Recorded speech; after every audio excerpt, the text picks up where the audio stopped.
Liv, Ian, we're back. we are. We've been sick. 2025 has not been our year at all. We've been really in sick. any way, shape, or form. It's not fun. Yeah, honest to God, yeah. That's where we're at. It's just been like one thing after another, and then we're like, oh, great. I've had so much fun. Yeah. All right, so let's just start this one. Please. Liv, you do like rock and roll, correct? I love rock and roll, dude. And if I'm not mistaken, you have been part of a biker gang? Yeah. That's what I thought. Okay, good. Well, in this episode, we are talking about the Altamont Speedway Free Festival in 1969. It was a mega concert in California that was organized by the Rolling Stones, where the Hells Angels were used as venue security. That's stupid. What could So go dumb. wrong? I'm Ian. And I'm Liv, and this is Disaster Hour.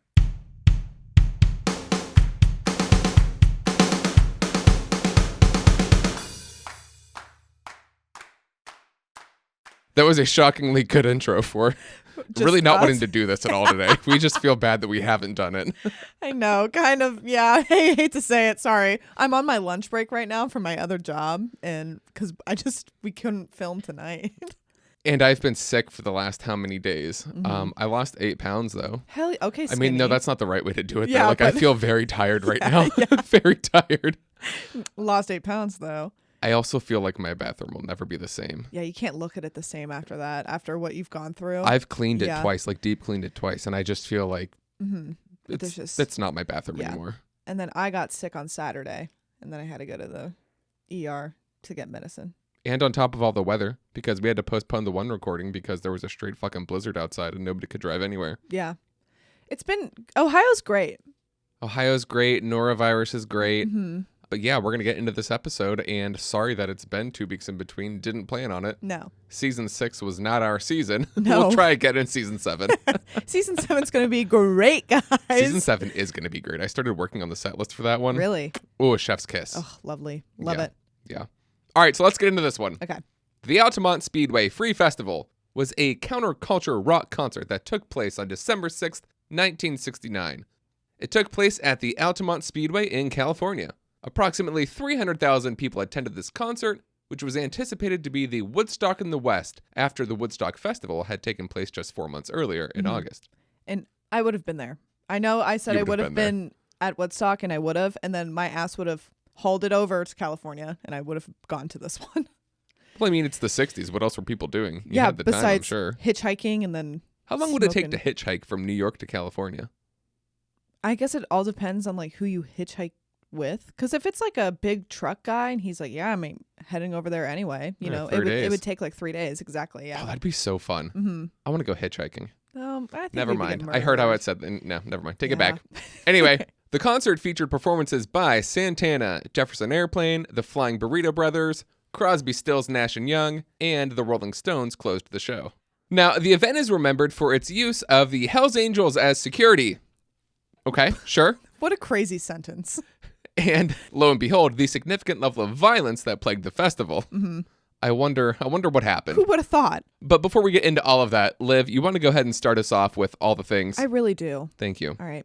Guys, if you have any suggestions for any episodes, please email us at disasterhourpodcast@gmail.com. And if you want to find us on other platforms, like and follow us on Instagram, Threads, and Facebook at Disaster Hour Podcast and on X at Disaster Hour Pod. Guys, you can head on over to the Discord. You can find us at Disaster Hour Podcast. You can find the link to the Discord server in our Instagram bio. Or you can send us an email at disasterhourpodcast@gmail.com, and I will send you the link to the server. Join us. We're fun. We chat in there a lot. Also, we have a Patreon now. I really haven't done a whole lot with it since our last episode, since I've been dying. But it's there. It's Disaster Hour Podcast. It's free to join. You just have to join. You can find bonus content there. Bloopers videos are there. Random videos of me playing PlayStation games and scaring myself. Yeah. Just bonus content. Who doesn't love bonus content? I love bonus content. Same. Yeah. Also, I don't know if that's where we're going to start selling the merch. I have the merch ideas formulating, more so than they ever have been. They're coming. Don't worry. I promise. Season 7. Just give us a little bit more time. But I think they can be on Patreon. I have no idea. Neither do I, but Yeah. we're going to figure it out. Yeah. And we'll get there when we get there. We will get there. Don't rush us. I'll freak out. Doesn't matter if you rush us. We're going to do it at our own pace anyway. And head on over to the website at www.disasterhourpodcast.com. You can leave us a like, leave us a review, like and rate us 1 star, 5 stars. Just say something about us. That's all we want. Yeah. Yeah. And new episodes every Thursday. I think we should just start saying new episodes on Thursdays. Because it's most Thursdays. It's most Thursdays. But recently it's not been we were running and we were doing so well, and like our mile times were like we were doing like great. 7-minute miles, and then a rock. And then we tripped over that rock, and then we got back up. It was the new year, the holidays, the new year, Yeah. and then the sick, and then the blizzards, and then the sick, and the diarrhea, and then here we are. So we're back, though. We're back, baby. We are back. We're so back. We're back. I kind of like the laugh. The laugh is probably more appropriate. But anyway, we're back. We're doing it. Mm-hmm. We're in the groove. Yeah. So here we are. Love it. Cool. Alrighty. Let's get to it. Let's. So the Altamont Free Concert took place on December 6th, 1969, on a Saturday. Ooh. As we said, it was anticipated to be the Woodstock of the West. Ooh. Now, there are technically 2 versions of how this concert came to fruition. One version is Jefferson Airplane claims that the idea for the show was their idea, and that they had planned it with the Grateful Dead, and specifically included the Rolling Stones, since the Stones were famous as fuck. Yeah. Duh. The more widely accepted version, however, is that it was the Rolling Stones' idea. Their 1969 U.S. tour was coming to an end, and the Stones intended the concert to be a grand finale to their cross-country tour. Okay. Now, during this tour, however, many people, including prominent journalists, criticized the band's high ticket prices. So, in response to these claims, the Rolling Stones decided to end their tour with a free concert as a way of expressing gratitude to their fans and shutting down the allegations of unfair ticket prices. Okay. Now, according to music journalist Peter Selvin, the Rolling Stones viewed the event as a way to be part of the counterculture hippie movement, similar to Woodstock. Ah, okay. They wanted to be with the hippies. Yeah. So, while Grateful Dead, Jefferson Airplane, Crosby, Stills, Nash & Young, and Santana also assisted in the organization of the festival, the Rolling Stones were the primary organizers. Mm-hmm. Now, the Stones were also eager to put on a free concert due to their financial interest in the upcoming documentary film, Gimme Shelter. Oh, yeah. The movie was set to be released in the following year in 1970, and the concert would have been an excellent opportunity to get performance footage for the film. Oh, yeah. So promote themselves, why not? Yeah. So they want to get all these bands together, basically just do a Woodstock version, but hard rock in the West. Yeah. Fuck yeah. Love it. So they know what kind of concert they want to have. Now it's time to find a venue. Okay. The concert was originally scheduled to be held at San Jose State University's practice field, since there had recently been a 3-day outdoor festival there with 52 bands and 80,000 attendees. Oh, wow. So it's like... Ready for them, yeah. But the Rolling Stones were told that the city of San Jose was not in the mood for another large concert, and therefore the practice field at San Jose State University was no longer available. Imagine... I don't feel like it. I don't feel like it. Well, I think I read somewhere that like the previous festival had damaged a lot of the grounds, so they're just like, yeah, we don't want this to happen again. Yeah. Pass. Yeah. Yeah. Which, I mean, I get that. So those plans fell through. Well, next up, they wanted to have the concert at the Golden Gate Park in San Francisco. Mm-hmm. Have you been there? No. Oh my God, the whole park is fucking amazing. Yeah? Yeah. It's like Central Park, but it doesn't suck. Oh, right. Yeah. Yeah. I like Central Park. Oh my God, it smells great. It just smells like a city. Dude, Golden Gate Park just smells so good. Yeah. Probably because it's like right next to the beach and there's eucalyptus trees everywhere. Yeah. And I'm just Maybe partial. that's it. Yeah. Yeah. Yeah. It's amazing. It's beautiful. So the concert organizers began putting the plans together for the venue and working on an arrangement with the city of San Francisco. However, the plans for the Golden Gate Park fell through when the city denied the concert permits. Supposedly, there were other events taking place in the park, and the city felt that there would be too many people in the park for a concert of that magnitude, which was also free. Okay. So Yeah. I kind of get that. Yeah. And then I also read that there were issues between hippies and the police taking place in neighborhoods near the park. I mean, it was the late 60s. Yeah. And they were worried about security possibly. So I think all that just played a role in Yeah. it. Well, not far away in Sonoma is the Sears Point Raceway. Perfect. We have a new spot. Yeah. So the organizers begin working on an agreement with the owners, and they begin building the stage at the venue. Cool. Things are moving. Mm-hmm. However, there's a however. Ugh, hate when that happens. Upon learning that footage of the Rolling Stones movie would be shot at the concert, the owners of the raceway wanted $100,000 from the Rolling Stones as a down payment. $100,000 in 1969 is worth how much today in 2025?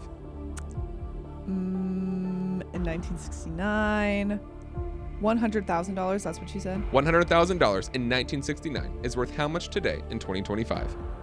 $500,000. You've done better. Yeah. $860,000. Okay. So they wanted $860,000 suddenly because they learned that the footage was going to be shot at the concert. But it's like, why? That's like free advertisement for your venue. Why would you want money? I don't know. That's excellent, because my next point here is egos on both sides of the argument played a huge role. Mm-hmm. Now, the Rolling Stones said absolutely not. We're not paying that. And the venue owners were like, well, we need it. And again, like I said, egos on both sides seem to have went back and forth, and there was very little wiggle room. Mm-hmm. So the Sears Point Raceway fell through as a venue. Oh, that sucks. And this really sucks because it's 2 days before the concert. This happens on December 4th. That's a Thursday, and the concert is supposed to be on Saturday, December 6th. Mm-hmm. If I was like planning for this, like let's say, If you were, it's conditional. Go on. Thank you.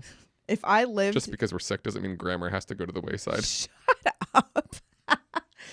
Let's say like I'm living here and then I'm like, okay, You are living here. I know, but like I'm going to go travel to California to go see this concert. And I still don't know like where the venue is. That would stress me out. How would I know like what hotel to get, That's like close to the venue, or like, do I need to get a hotel, or am I going to like be camping outside? You know what I mean? Most people were camping there. Okay. I think that in the 60s, it just wasn't as stressful. And again, wasn't there. Yeah. But I just don't think most people were worried about it because, it was supposed to be part of the hippie culture movement. Mm-hmm. That's not a group of people that is exactly worried about the fine details of something. Yeah, that makes sense. Is my guess. Yeah. No, So. yeah. Now, for the organizers, stressed beyond belief, I can guarantee. Oh, absolutely. But for the concert goers, they didn't give a fuck. Yeah, they're like, whatever, just tell us where it is. And it was day free, of, so it's not like they were going to lose anything. Yeah. So yeah, 2 days before the concert, they need a new venue. Well, at the last moment, a man named Dick Carter offered his speedway in Altamont in Alameda County for the festival. This is good because it's still in relatively the same area of California as the other speedway was. So 2 of the organizers for the concert head over to the speedway to check out the venue. These 2 organizers were Rock Scully, manager for the Grateful Dead, and fellow concert organizer Michael Lang. Do you remember the name Michael Lang? Yes. You should. Yeah. He's the guy that invented Woodstock. Oh my fucking God. Great. A reoccurring character. Right. God damn it. So he's helping organize the Altamont concert too. Right. And apparently the original Woodstock venue changed at the last minute as well. So they see Michael Lang's name on this. They think, okay, well, that happened to Woodstock. It's happening here. Well, what could go wrong? Just send Michael Lang with Rock Scully. Yeah. Well, together, Rock Scully and Michael Lang strike a deal with Dick Carter, the Speedway's owner, making Altamont Speedway the official and final concert venue. Thank God. They've locked one down. Yeah. Now, the planning of the concert was handled mostly by the Grateful Dead and the Rolling Stones. And again, they have less than 2 days to basically reorganize this entire concert production. Mm-hmm. I mean, I, for one, would get off on that adrenaline rush of organization. Oh my God, that'd be so much fun. Yeah, you think? Me personally, yes. Yeah. I love organizing a good event. Just give me, the power. I just get stressed. And then I would probably just be like, someone else do it. Like, I know for like when I get married, I'm just going to be like, someone else, please, for the love of God. Dibs. Yeah, okay. Like whenever I organize like any kind of party or get together, like Yeah. the thrill of just like organizing everything and preparing for the party is almost better than the party itself. Okay, I see that. Oh, See, yeah. I get that thrill in cleaning. We are different people sometimes. Yeah. It's okay though. Now, I think it goes without saying that when you're planning something this massive in such a short period of time, there's going to be problems and important details are going to be missed along the way, unless I'm planning it. For example, there was no central command or figurehead running the whole concert and handling logistics. Basically, nobody knew who the fuck was in charge because nobody knew what they were supposed to be doing. Yeah. And everything was happening so quickly that even the organizers had no clue what exactly they were supposed to be doing. So, not great. Yeah. Not great. Not at all. Another great example, there were not enough toilets or medical tents at the venue during the concert because they'd planned things so quickly. Yeah. What did they forget? Going to the bathroom. Medical attention. Like, This is madness! That sounds like, hey, Woodstock 99. this is very reminiscent Yeah. of Woodstock 99. Yeah. Only this was one day. Oh, right. Yeah. And thank God for that. Right. Yeah. The move also created a problem for the stage design. Now, the stage that had been built for the concert was pretty low to the ground, only about 3 foot high, or 1 meter. It was built this way because the previous venues all placed the stage at the top of a raised area of land, so like sort of at the top of a small hill. Yeah. Okay. I'm like picturing it. Yeah. So the audience would all kind of be looking up toward the stage. Yeah. However, at the Altamont Speedway, the stage would have been at the bottom of a slope. And because of the short notice for the change of location, there was not enough time for the stage to be changed or redesigned. Remember, they had already started building it at the Sears Speedway. Yeah. So, because the stage was so low, this left not much of a barrier between the performers and the fans. Mm-hmm. That's not safe. Not safe at all. Yeah. Now, Grace Slick, the lead singer of Jefferson Airplane at the time, had even said that the entire vibe of the venue when she got there was just totally off. Mm-hmm. They had been expecting another Woodstock-type venue and vibe, but when everyone arrived at the Altamont Speedway, they said it was just something entirely different. They're like, this is... Like, something's wrong. Yeah, like, and again, they probably felt like the hecticness of like the organizers trying to like kick it into gear, you know? I mean, when everybody is that frantic, that energy is out there. You're going to pick up on it. Yeah. And it's like the tension. And then you're like, I don't know. Like, I don't even know if I want to do this anymore, you know? Like, can we just go home? Yeah, I don't want to do this. So with the stage being so low to the ground and easily accessible to the crowd, security for the venue was brought into question. Mm-hmm. Now, allegedly, Grateful Dead and Jefferson Airplane recommended hiring the Hells Angels for security. Allegedly, both bands had used the Hells Angels as security at previous concerts and without incident, so they recommended them. Allegedly. Liv, so who are the Hells Angels?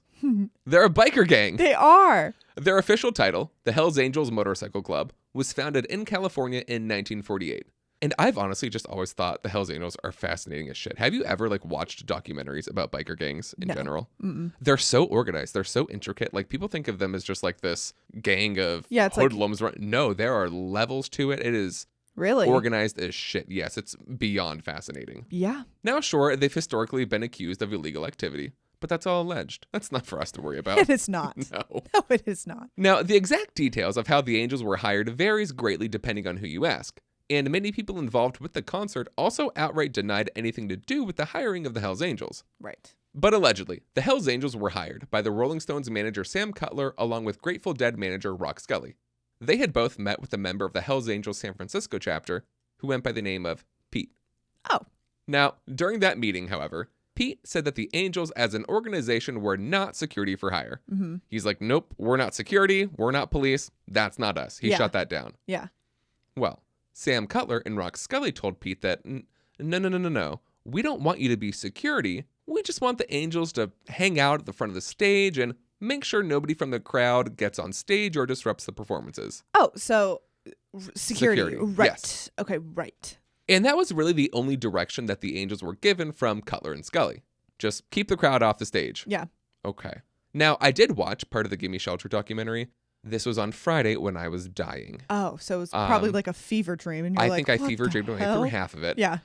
But I think it was Pete who said that there was very little instruction given to them from the concert organizers. Okay. I mean, hey, makes sense. Again, they're like rushing through this. Yes. And being like, I don't care. Just do this and I gotta go. Yes. You know? And there were, I think there was like one or two other people that said like, yeah, there was just very little direction in general given to anyone regarding this situation. Again, not surprised there. Yes. At all. It's thrown together in 2 days. What do you expect? Mm-hmm.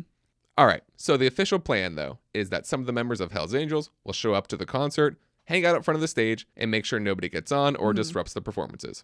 Great. Yeah. Now, how much do you think the Angels would have been paid? I don't know, like $100. That's honestly not far off. Yeah. Cutler and Scully worked out an agreement with Pete, and they agreed that the Angels would be paid $500 worth of beer at the concert while they were there. Oh, damn. I mean, honestly, I think I'd rather be paid in beer as well. You think? Yeah, well, let's think about it this way. So, Liv, $500 in 1969 is worth how much today in 2025? $2,300. $4,300. Oh, right. So that's a lot of beer. They're getting a lot of beer. Yeah. So how much beer would $4,300 get us today? I want to put this into perspective because at first it didn't seem to me like $500 in 1969 or $4,300 today worth of beer. It didn't seem like a lot. So I did some math to figure out how much beer that would get us. Yeah. So a 24 pack of Miller Lite 12-ounce cans from the Target in our city just down the road is $22. So $4,300 today would get us 4,690 cans of Miller Lite. 4,690 cans of Miller Lite. That is a shitload of beer, Liv. Yeah. So then I started thinking, how many adults could that get drunk? So I texted me and a group of my buddies, and I was like, hey, 12-ounce can of Miller Lite. About how many do you think is the point where you're not falling over dead, but drunk? Yeah. And we all said around 8. Okay. Yep. So if each adult is drinking 8 Miller Lights to get drunk, that would get about 586 adults drunk. Oh, Jesus Christ. I know. Now, if we were paid in Corona, a 12-pack of Corona 12-ounce bottles is $15. So that would get us 3,440 bottles of Corona. Yeah. And that does not include limes. I'm curious, though, on like the ABV of 4.2% for Miller Lite. For Miller Lite. And then what's the ABV for Corona? I think it's a tad higher. Yeah. But then I got to thinking, me personally, I'd rather have a Jack and Diet Coke. Yes. So if the deal had been between me and the Rolling Stones, how much Jack and Diet Coke would $4,300 get me today in 2025? I did math, guys. A fifth of Jack is $24.99, and a 12-pack of Diet Coke 12-ounce cans is $9.99. Now, this is under the assumption that each drink consists of one 12-ounce can of Diet Coke and 2 shots of Jack Daniels. Now, a standard shot of alcohol in the U.S. is 44.3 mLs. So we're going to round that up to 45 mLs. So in a fifth of Jack Daniels, 750 mLs, that leaves us with a little over 16 shots per bottle, which means per 12-pack of Diet Coke, we need 24 shots or 1.4 bottles of Jack Daniels. Okay. So if we're adding 2 shots per 12-ounce can of Diet Coke, in total, $4,300 would get us 134 bottles of Jack Daniels and 93 12-packs of Diet Coke for a total of 1,116 Jack and Diet Cokes. The total cost would be $4,277.73, leaving us just over $22 to spend as our heart's desire. Oh, for little snacks like chips. Yeah. Yeah. So I would want my 1,116 Jack and Diet Cokes. Yeah, please. Instead of my 4,000 some Miller Lights. You know what? And good for you. Yeah. Now, the concert began early in the day with Santana as the headliner. Hell yeah. Also, I didn't know Santana had been around that long. Me neither. You said it and I was like, oh, I thought Santana was just like specifically for the 90s. Yeah, no. Yeah. Much earlier. Yeah. Now, at first, the concert begins to be going smoothly, but the situation quickly deteriorated as the crowd became increasingly intoxicated and increasingly violent. X gon' give it to you. Oh, I think I've seen this film before. And I didn't like the ending. I mean, come on, guys. Now, the Angels, who were stationed at the front of the stage, between the crowd and the performers, had also been drinking beer that they had been promised, so many of them were drunk as well. Yeah, I mean, again, they're getting paid in beer. What are they going to do, not drink it? They were pretty much encouraged to drink the Yeah. beer. I don't blame them at all. Yeah. Now, I think there were only like 20 to 25 Hells Angels members, Okay. but then there was like 40 to 50-ish like recruits or like not full-on fledged members there. Yeah. So there's roughly like 80-ish members at the front of the stage intervening. Yeah. They brought their pledges with them. It's like a frat. I mean, it might have been like Yeah, that. I don't know. yeah. It makes sense to me. Now, supposedly, Dick Carter, the owner of the venue, had also hired his own professional security guards that were dressed in plain clothes. Undercover cops. Yeah, but it seems like these security members were only there to make sure that the venue stayed safe. And not the people. Yeah, no, they weren't so much worried about the Yeah, people. right. And they only had like little white badges pinned on them. So they really weren't that identifiable. Yeah. Cool, man. Yeah, you do you. So, Liv, why was everybody getting so violent? Because that's what alcohol does to some people. Plus the drugs, yes. Yeah. Drugs and Yes, alcohol. Yes. I mean, it's the 60s. Drugs galore. You have all these big name bands. Everybody is getting hyped for this concert to begin with. And now it's free. So people are going to flood this venue. Yeah. And you know what happens when you cram intoxicated people into a small venue with rock music? Fights. Mob mentality. Fights. Yes. This is madness. This is madness. I mean, what did you think was going to happen? Yeah. Thought it was going to be all kumbaya because they're hippies. No. No. And again, there were 300,000 people there. That was way over the capacity of the venue. Yeah. So these people are just crammed in the smallest space imaginable. Liv, this sounds like something you would really enjoy. I hate that. No. Now, as the day progressed, the mood of both the crowd and the Angels became increasingly agitated and violent toward one another. The low stage height likely contributed to the chaos at the event also, because again, it made it easier for the crowd to approach the performers, which in turn caused the Angels to become more violent in pushing them away from the stage. Yeah. Then the crowd gets more pissed, they go back to the Angels, and one leads to another, and it's a full-on brawl. Yeah. Great. So, womp womp. Yeah. Womp womp. Well, the concert continues, and the situation escalated further when a motorcycle belonging to one of the Angels was knocked over. I know, you might as well just... Fuck this shit, I'm out. No thanks. Time to go. It is time to go. This incident provoked increased agitation from the Angels, including toward the performers on the stage. Oh my God. So get this. Marty Ballin of Jefferson Airplane actually jumped off the stage, attempting to intervene and de-escalate the situation between the Angels and the crowd members after the bike got knocked over. Oh, shit. However, one of the Angels punched Marty in the head and knocked him out, and this is all taking place while Jefferson Airplane is still performing. Right. A performance and a show. Right. Ooh. So then one of the guitarists from Jefferson Airplane, Paul Kantner, sarcastically thanks the Angels for knocking out their singer. Oh, my God. Just shut up. Just shut up. Hey, shut up. Well, this causes the situation to spiral even further out of control because then the Hells Angel seizes a microphone and begins arguing with Paul, again, on stage during the performance. God. And surround sound, baby. Dolby Entertainment, surround sound. You're fucking hearing that all the way back there. What the hell is going on? I don't know this song. This is madness. Now, the only time the crowd seemed to calm down was during a set by the Flying Burrito Brothers. Oh, right. However, this period of relative peace was short-lived. So also on the stage at the time was a woman named Denise Jukes. Mm-hmm. She was the lead singer of a local San Francisco band called the Ace of Cups. Now, someone from the crowd threw a beer bottle on stage, which struck Denise in the head. Oh, my God. This gave Denise a skull fracture, and unfortunately, she had to be admitted to the hospital after needing emergency surgery to remove a piece of broken skull from just above her eye. Oh, my God. Yeah, she was hurt badly by this. And also, if that wasn't bad enough, she was 6 months pregnant.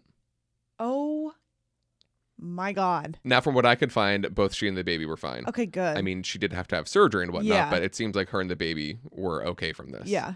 But still, people, my Holy fucking God, shit. what are we doing? Yeah. But with this whole episode of violence, the crowd became even more and more agitated. So the Angels began arming themselves with sawed-off pole cues and motorcycle chains and began using them as weapons to push the crowd further back from the stage.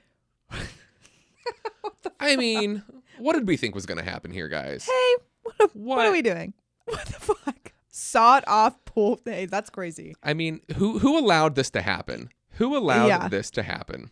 So during Crosby, Stills, Nash & Young's set, one of the Angels, who was, quote, stoned out, got a sharpened bicycle spoke and stabbed Stephen Stills in the leg. So, like, that's not what you expect to have happen when you're performing. Especially when it's Crosby, Stills, Nash & Young. Have you heard their? It's very, it is mellow. not, it's chill. Like, if we have Dylan come co-host another episode with us, and in the middle of it, he grabs a pen out of there and stabs me in the leg, that's the equivalent, I think. I think I would be less surprised with him doing that than I would be when a Hell's Angel stabs Stills in the leg. I mean, what? Like, I don't know. I don't know. So, That's spiraling. fucking Things are crazy. spiraling. What is happening here? I don't even think it would just be anger at that point. I'd just be like, what the fuck? Why'd you do that? Hey, man, come on. Yeah.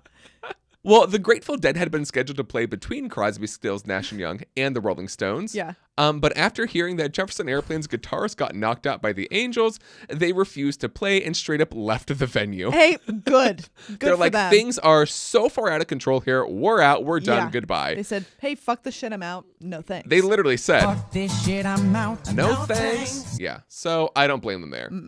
However, them leaving the venue like that did leave an unprecedented 2-hour gap in the performances. Yeah. So now, do you think that the concert goers are happy or upset that there's a 2-hour gap of nothingness? I think upset. And how do you think they're going to occupy themselves during that time? Drink more. Not praying? No. No, it was drinking more and doing drugs and becoming more increasingly violent. Yes, Yeah, correct. right, correct, right. Liv, yes. You nailed it. Thank you. Well, finally, shortly before sunset, the Rolling Stones helicopter arrived at the venue to close the show. Well, as you'd expect, a crowd of roughly 500 fans rushed the helicopter, excited as all hell to see the Rolling Stones. Mm-hmm. But then a random crazy person in the crowd punched Mick Jagger in the face, screaming, "I hate you," at him. Why? Why Mick Jagger? I hate He's you. the chillest dude ever. The fuck? Who hates Mick Jagger? I would be like, all right, back on. Get on the fucking helicopter. Time to go. Getting the fuck out of there. Well, the Rolling Stones began their set to close the show, and when they took the stage, a massive crowd of between 4,000 and 5,000 people surged forward, packing tightly against the stage and attempting to climb onto it. Oh my God. So Mick Jagger, seeing all this, urges the crowd to, quote, just cool down in the front there. Don't push around.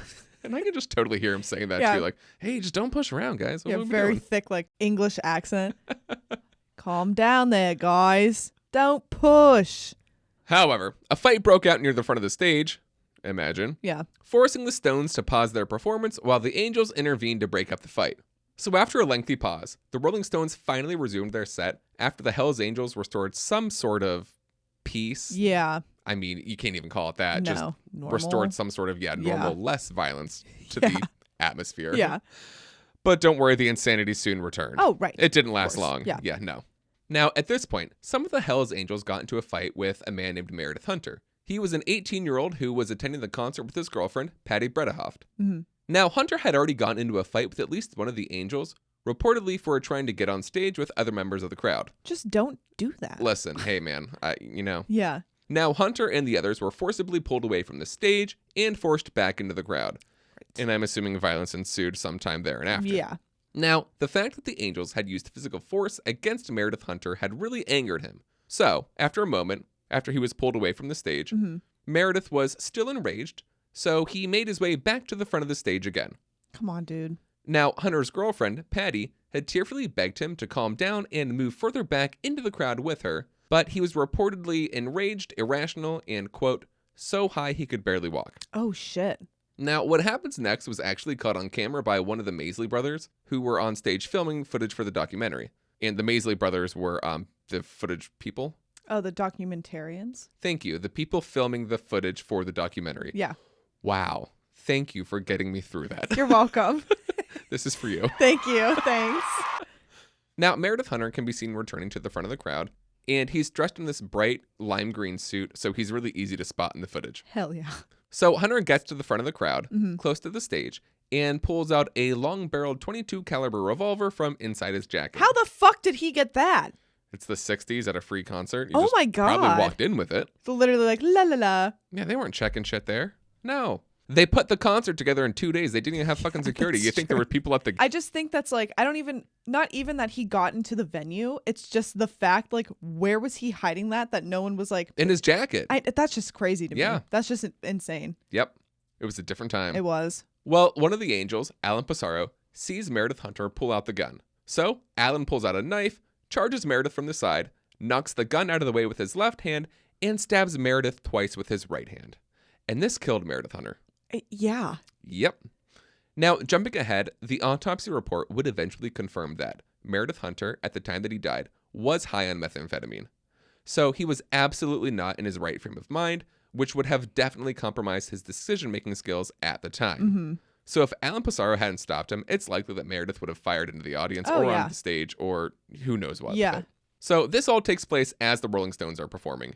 And even though they weren't aware that someone had just been killed, they could see that down front in the audience, someone had gotten hurt and there had been some sort of an altercation. Yeah. So in the middle of the song, the Stones stopped, and Mick Jagger asks if there's a doctor anywhere because it seems like someone's been hurt. Mm-hmm. Well, they discover that Meredith Hunter had been stabbed, the authorities were called, and Hunter was pronounced dead at the scene. Oh, wow. The police arrested Alan Pissarro, the gun was taken into custody, and Meredith's body was removed from the scene. Mm-hmm. Now, after all this takes place, the Stones begin performing again, and eventually they completed their set. Mm-hmm. Now, I know it seems a bit strange that the show continued after someone got murdered in the crowd, but Mick Jagger told David Maisley that him and the rest of the band agreed that if the crowd had already went wild enough for somebody to get killed, that ending the show early and pissing all these people off Yeah. was going to start a full-scale riot. What a good, like, So they finished the show out Yeah. of fear, pretty much. that makes sense. Yeah, I don't disagree with that at all. I didn't even think about that. Yeah, I mean, they're already pissed off, hell, drunk, high, God knows Yeah, what. they're And you like- tell them, sorry, no more show. Like, fuck it. Yeah. And well, there's like no barrier between them No. and the audience. So yeah, I would have just given them their show and left. peaced Yeah. out. Yep, See ya. bye. So they did just that. They finished the concert out of fear and got the hell out of Altamont Speedway. Yeah. Damn. Now, even though the concert had ended, the night was young at the venue. People were camping out all night, sleeping there, doing God knows what with God knows who. Mm-hmm. And it's the 60s. It's the end of the 60s. It's the last month of the 60s. Yeah. That's almost poetic. Isn't it just? Probably not. No. I'm not a poet. I don't do poetry. You're not a poet, but you wouldn't know it. Thank you. Thanks. You're so welcome. Thanks. And of course, the venue's grounds were absolutely massacred. Cars had been stolen. There was extensive property damage. Pretty much exactly what you would expect. Yeah, duh. So Dick Carter's little troop force of people with white badges didn't do jack shit. Yeah, they were probably drunk Probably- too. Yeah. They probably left. They were like, fuck this shit, yeah. I'm out. Now, obviously, there had to be a trial regarding the death of Meredith Hunter. And that trial took place in 1971, almost 2 years later. So during the trial, Alan Passaro was actually tried for murder, even though he had stopped Meredith Hunter from potentially shooting someone. Yeah. Well, during the trial, video evidence that was recorded from the stage during the concert was revealed that had actually caught Meredith Hunter on film. And in this footage, Meredith can be seen walking toward the stage, pulling out his revolver and aiming it toward the stage. And then Alan Passaro enters from the right, knocks the gun out of Meredith's hands with one hand and stabs him with the other, and then continues to push him off screen to the left. Yeah. And with that evidence, the jury agreed that Passaro was acting in self-defense and he was acquitted of murder. Yeah. I mean, That's a very, very like sticky situation because it's like you can argue he didn't need to stab him. But again, you're seeing someone with a gun and you have like something to defend yourself and others. The crowd Yeah, with, the crowd with. So it's like, I understand his like going towards and then like, I don't know. It's a sticky situation. and I also feel bad too because Meredith Hunter, at 18, you're a kid. I'm sorry, you're a kid. Oh, yeah. Granted, you are high on drugs that I don't know how you got those. Yeah. We won't touch that. But It's tragic. Like that's, and then the other side of the argument is, are you considered an adult? Legally, you're an adult at 18. yeah. But Jesus Christ, I mean, you're not an adult until you're in Like, your 20s minimum. I don't even feel like do you feel like an adult? Because I don't. I bet you. After what happened to me and how sick I was this weekend, I think I am an adult now. The way I handled myself as an adult. After yes. what happened to me, I could feel further less than from an adult, you know? Oh, Jesus. So, I don't know. It's just a very gray area situation. Yeah. But Alan Passaro was acquitted of murder. Okay. Now, Meredith Hunter wasn't the only victim of death at the Altamont Free Festival. What? In total, 4 people died at the venue on the night of December 6th, 1969. Wow. 2 people were killed by a hit-and-run car accident. And by hit-and-run, I mean after the show, they were sitting around a campfire at the venue, and someone ran them over when they drove through their campsite. Oh, my God. Yeah, I guess a bunch of people were hit, and they were pretty much pronounced dead on arrival at the nearest hospital. Holy shit. So 2 people died from a hit-and-run. Yeah. And then another person died when they jumped into one of the irrigation canals, but the current was too strong, so they were carried away and they drowned. Probably just jumped in the canal to cool off, is my guess. Yeah, maybe. I don't know. I'm just thinking they were just, again, high on God knows I'm what. And they're assuming. like, wee! And then. Yeah, done. I don't know. And then, of course, the final death was that of Meredith Hunter. Thank God that was only one day. Can you imagine had it been 3 like Woodstock? Holy shit. And this is what happens when you only plan an event in 2 days. You got to You have can't more do time that, preparing. yeah. But that is the Rolling Stone and Hells Angels concert at the Altamont Speedway in 1969.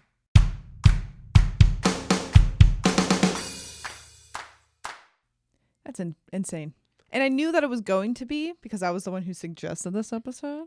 Look at you patting yourself on the back. I am. But I didn't this is why I love doing this podcast because it's like I didn't know like leading up to it, like all the factors and stuff like that. And Yeah. then how it happened. And then afterwards, I just knew that some guy died at a Rolling Stones concert because of a Hells Angels member. But yeah. But yeah, there it is. Yeah, there it is. There you have it. And again, I kind of just feel bad that I didn't get more detail into this. A lot of the articles I read had some really good stuff in it that Yeah.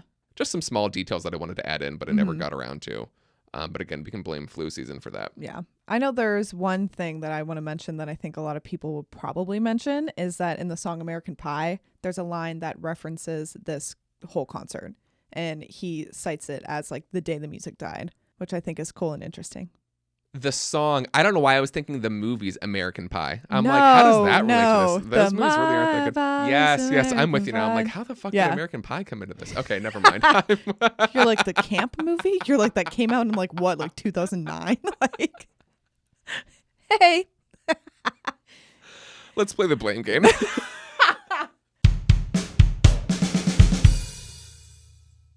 Alrighty, the blame game is where we rate the disaster on 3 different categories. Was it predictable? Was it preventable? And was it avoidable? Each category is rated on a scale of 0 to 5. A total score of 3 or less means this was a what, Liv? True disaster, baby. And anything higher than a 3 means we get to point some fingers and assign blame. We love assigning blame I here. do. I love doing that. It's just cathartic, really. I was just going to say, it's like very therapeutic. It makes me feel good about myself and my life choices. Yeah. Right. Alrighty, so let's go ahead and start off with predictability. Say it together. 5. Come on. You're hiring a literal biker gang, and they outwardly said, hey, we don't do this. We're not security. And they're like, but we'll pay you in beer. See, I think with or without the Hells Angels, it would have gotten violent as shit there. Oh, yeah. You're putting all these people Yeah. Again, with in no a free security. concert. There's no security. It was planned in a minute. They planned the concert in a minute. Honest 2 to God, days. yeah. There was no physical barrier between the crowd and the stage. Yeah. It was gonna go to shit. Yeah. There's just no way that nothing would have happened. You know what I mean? Yeah, this was very obviously a horrible idea. Again, and it's like rock and roll and Yeah. pumps you up. I don't know, you know? Yeah, it's yeah. All right, so preventability. 5. 5. Higher security, organize it better. Here's security. If you can't get a appropriate venue, then you cancel it or reschedule when you get Postpone a it? good one. Yeah. Postpone until a later date. Yeah. Also, just don't let them in for free. I mean, I feel like that just opens you up. The whole thing's Yeah. free. It's free. And get an appropriately sized venue. Yeah. Again, people that clustered that together, Again, just free, even bumping into someone's gonna Yeah. piss someone off. free events at that magnitude, never. Because Never. you can't guess how many people are going to show up. You It's gonna be chaos. literally cannot plan for. I think they only planned for less than 100,000. Yeah, I see, can't it remember how doesn't- much they planned for. It was somewhere around Yeah, there, though. just hypothetically, but it's just that doesn't make sense to me. And then also all the little things not enough bathrooms, not enough medical tents, yeah. probably not enough food, little things that are just going to keep pissing you off Yeah. left and right. And now someone bumps into you the wrong way. Oh, done. Yeah, Done. yeah. Nope. Nope. Out. Done. All right. And then avoidability. I'd say once you are there, it's kind of hard to avoid being part of the conflict. Yeah, unless you take the initiative and leave. But again, it's I want to stay for that. Yeah. I want to see. I mean, again, you could leave, but I mean, how far in once you get there, and then how hard is it to leave? Is it easy to leave? Yeah. Is it too late to leave before you realize it? I was gonna say you can stay there for a couple hours and then you're holy shit, people are kind of acting crazy. And then Yeah. on top of that, you could be drunk too and high and then being whatever, join in, Let's give it a 2 for avoidability. Yeah. Yeah. I agree. Okay. All right. So 5, 5, and 2. That's a 12. 12. Yep. All right, Liv. You know what that means. We get to Point that finger. who do you want to blame first, Liv? The event organizers. The event organizers. Yes. That's it. Honest Yeah, to God, because do better. I'm not blaming any of the bands because hey, they're rock and roll bands and they're hey, we have this idea. You guys who we are paying to do this, That's a good do point. it. You know Yeah. what I mean? It's Yes. not their fault. Yeah. And I think I kind of said earlier too. Not blaming the crowd. No. They weren't the ones. I mean, maybe a little bit of the crowd for Yeah, because they did getting get too intoxicated. Yeah, they got That's too always on you a little intoxicated. bit. Yeah, And I mean, the Hells Angels, they were just doing what they were hired to do. because they specifically They said, we don't want to be security. Do security, and then they're the organizers were okay, cool, we'll pay you in beer. And it's but You're we not just security. said, yeah, You're just they're going to go sit there and drink and have a good time and make sure no one gets on stage. yeah, Okay, so they went there and did that. yeah, And also, they were given very little direction. How many people said, yeah, there was not a lot of direction given? yeah. So, okay, you brought them in. The organizers, you yeah, did with this. very vague, I don't know. It's I blame them. Yeah, Yeah, I, so- I can't think of anybody else. I can't either. Mm-mm. All right. Yeah. Cool. Did you learn something, Liv? I did. Oh, you know what? It brings me good joy. It brings Yeah. my wee little heart joy to know that you learned something. Did I go Scottish on that? A little bit. Okay, I don't know how that happened. Did your heart grow 3 sizes? I'm looking for me lucky charms. Okay, I don't know what's happening. Let's was- talk about what you learned. Yeah, please. I'm dancing. All right, Liv, go for it. What'd you learn? I learned that Stephen Stills got stabbed in the leg. That's the first thing I wrote. What the fuck? I zero clue. Zero clue. That's funny as shit. Yep, one of the angels steps. Steven Stills on the leg. Yeah, yep. That's the first thing I wrote. That's so fucking funny because I feel like that would be more prominent. You feel like you'd hear I would about that learn- more. Yeah, about that. Yeah. Like in all the bullshit that we learned in high school history, we didn't learn that Steven Stills got stabbed in the leg during this concert in 1969. Because then that sucks. Learning about it now, that's kind of funny. I need to know Because about that. What the fuck? know. It's not like a funny like, haha, that happened to him. It's just like funny. What the fuck? Like, Okay. Yeah, like shit. There's so many casualties. And the second thing I learned is that they paid the Hells Angels in beer. I just think that's It's awesome. a cool, fun fact, and it adds to the amazing. validity of the situation. And the last thing I learned is that the Grateful Dead refused to play. Yeah, honestly, go them. I Yeah. would have been like, fuck no, I'm not doing this. Fuck no, baby. All right, so things I learned. Like we said, Steven Stills got stabbed in the leg. The second thing I learned was that the Stones finished the concert out of fear. Oh yeah, that's a good one. Yeah. Yeah. And the third thing I learned that $4,300 today would get me about 4,690 Miller Lite 12-ounce cans. I am obsessed It's with good to know. I'm obsessed with you being like, yeah, I really didn't put that much research in it. And then you had a whole fucking like 3 paragraphs being like, and I did the math to figure out how much beer would cost. Well, the beer wasn't that hard. It really, the trick was how much Jack and Diet Coke I could get because you have to split it up. Yeah, And you have to get and the then- proportions right. So yeah, the Jack and Coke, it was 134 bottles of Jack and 93 12-packs of Diet Coke. I just think that's really fucking funny that you did that. And And it's impressive. Like, I'm impressed. You know what? I am. Yeah. A lot of things, but impressive is one of them. It's the main thing I am, I think. You know, what's the audience in studio audience of 30 to 40 people? Guys, thank you. Thank you. Oh, They're- I know. They're clapping out of fear. You know what? They're still clapping and giving me attention. And there we have it. And there we have it. So, all right, Liv, want to breeze through the things one more time? Yes, I can. Right quickety-do. Right quickety-do. I don't know why I said that. Go I kind of ahead. liked it. It sounded Australian. Right quickety-do. Oh, yeah. Oh. Oh, guys, if you have any suggestions for any of the episodes, please email us at disasterhourpodcast@gmail.com. You can also find us on Instagram, Facebook, and Twitter. And yeah. Head on over to the Discord. You can find us at Disaster Hour Podcast. The link to the Discord server is in our Instagram bio, or send us an email at disasterhourpodcast@gmail.com, and I will send you the link to the Discord server. Yes. Also, go to Patreon. We have the Patreon bonus content, bloopers, etc. Merch coming soon, probably on Patreon, if not somewhere else, and we'll let you know where it's at. And new episodes on Thursdays. Yes. And go to the website, disasterhourpodcast.com. Like, rate 5 stars, leave us a review. Yep. All that good stuff. You know Love what it. to do. You heard Wonderful. this in the beginning. Amazing. So yeah, there's us. Yeah. That's us. That's just That's just where us. we're at, guys. Listen, we've given you almost 2 years. We have to do something for our 2 year. 2 years is crazy. That's fucking wild to Yeah. me. I can't. Insane. Yeah, What should we do? Should we arson a building for our 2 years? I think so. No, we're not really going to do that, guys. But it's a No. Disaster Hour podcast, and we have Disaster Hour to building. We've Disaster Hour to building. Okay, we're done. We're not arsoning a We've building. disaster houred our last building.